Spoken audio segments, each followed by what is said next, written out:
Mère, je l'ai toujours connue chrétienne.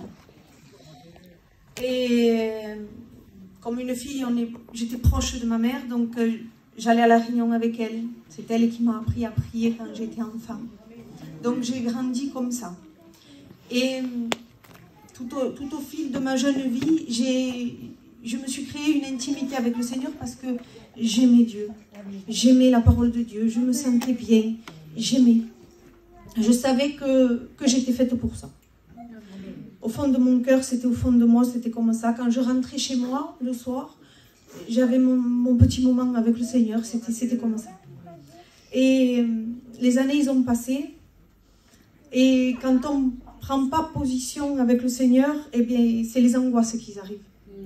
Les angoisses, elles sont arrivées. Alors bien souvent, Seigneur, je voulais de tout mon cœur, j'allais aux réunions, je voulais suivre Dieu, mais je voulais suivre avec mes forces à moi. Je voulais m'enlever les choses que moi je disais, il faut que je m'enlève ça, il faut que je m'enlève ça, mais je le faisais de moi-même.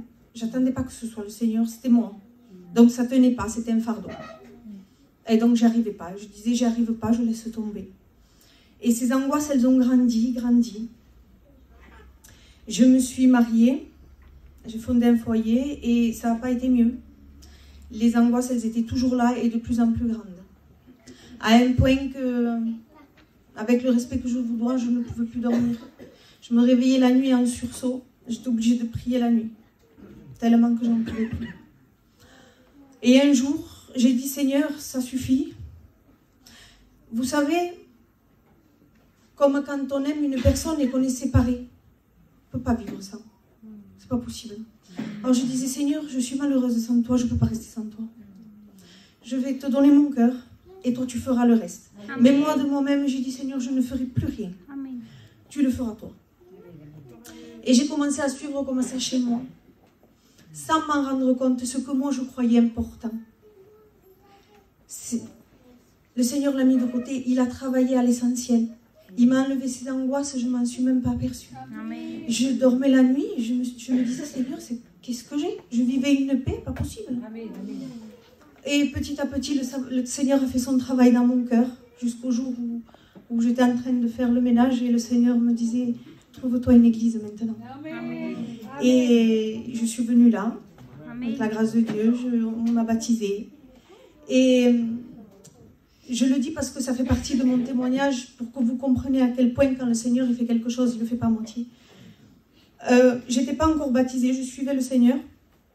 Et là, le 1er mars 2021, j'ai fait des examens.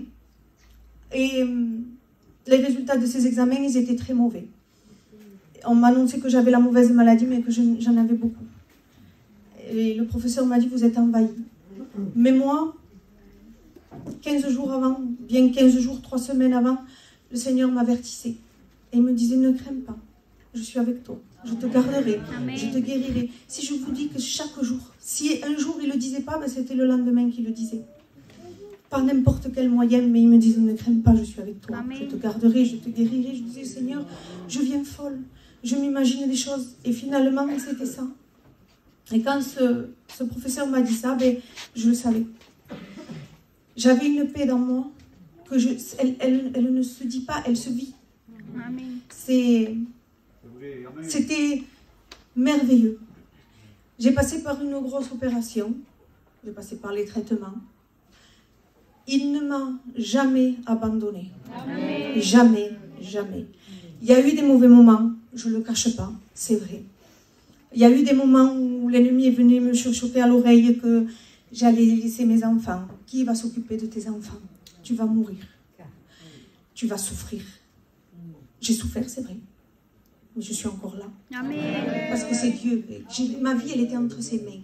Amen. Une pleine conscience d'à qui j'appartenais. Je savais qui il était. Je n'ai rien à craindre entre tes mains. Amen. Comment vous expliquer que quelque chose de laid, il en a fait quelque chose de beau. Si on me demanderait de repasser par toutes ces souffrances, pourtant, croyez-moi, c'était souffrant. Je dirais oui. Parce que j'ai vécu une proximité avec mon Dieu que je peux pas le dire. Il n'y a pas les mots. J'ai pas les mots. Il n'y a pas longtemps de ça, comme je vous l'ai dit, j'ai passé par une grosse opération. Et c'est une opération qui était très lourde, irréversible. Et j'étais pas encore passée par l'opération et je regardais mon téléphone pour regarder comment j'allais être. Et là, quand j'ai regardé ce téléphone, une angoisse m'a saisie. Et je pleurais dans mon coin. Et je me disais, Seigneur, c'est pas possible que je vienne me retrouver comme ça. Et j'ai éteint ce téléphone, j'ai plus voulu regarder et j'ai laissé tout dans les mains de Dieu. Et je suis passée par l'opération. Et il n'y a pas longtemps, là, j'ai fait un acte réparateur. Et avant de vous faire ça, on vous prend en photo pour vous montrer le avant et le après. J'avais l'impression de me réveiller d'un rêve. Quand la dame, elle m'a montré comment j'étais après, j'ai dit, Seigneur, c'est pas possible que tu m'as changé ma vision comme ça. Ce qui était laid, moi je voyais une bénédiction. Il a pris soin de moi pour pas que je souffre. Et inexplicable. Il a complètement changé ma vision. De la maladie, j'en ai vu une bénédiction. Comment expliquer ça? Il n'y a que Dieu qui fait ça. N'attendez pas, Seigneur, de passer par des moments. Vous savez, comme elle a dit la sœur, des mauvais moments, on en a avec ou sans Dieu. Mais vaut mieux les passer avec Dieu que sans Dieu. Parce que, croyez-moi, c'est pas pareil. Une personne angoissée comme moi pour rien du tout, comment j'aurais été, moi, avec ça? J'aurais été en miettes. Mais avec lui, tout est différent. Que Dieu vous bénisse. Amen.